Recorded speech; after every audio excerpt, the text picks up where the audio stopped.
शुभ सकाळ शिशु माने आज आम उद्भिदर विभिन्न अंग एवं कार्य विषय पढ़ा।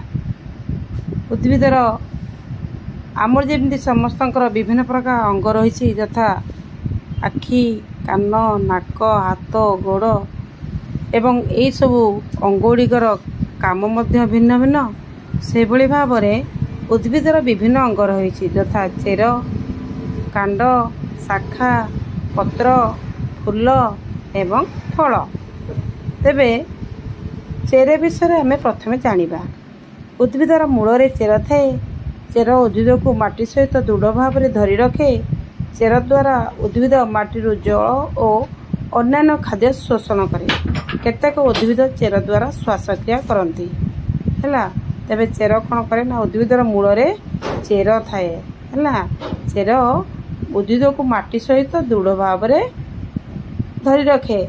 आम सम्मुख में देख गोटे उद्भिद रही चेरु काढ़ीदेला से आदौ छिड़ा ही रही पार ना आउ तले पड़ जाऊँगी।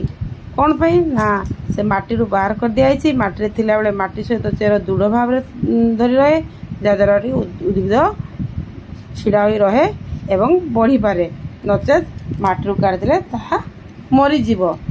तापरे आम सम्मुख में गोटे गछ अच्छी देख गछटीर देख चेर देखा ये चेर कौन करुछि ना माटी जल एवं अन्य खाद्य शोषण करी उद्भिदर ऊपर अंश को अंग को पठाई थाए एवं केतेक उद्भिद चेर द्वारा श्वासक्रिया करती।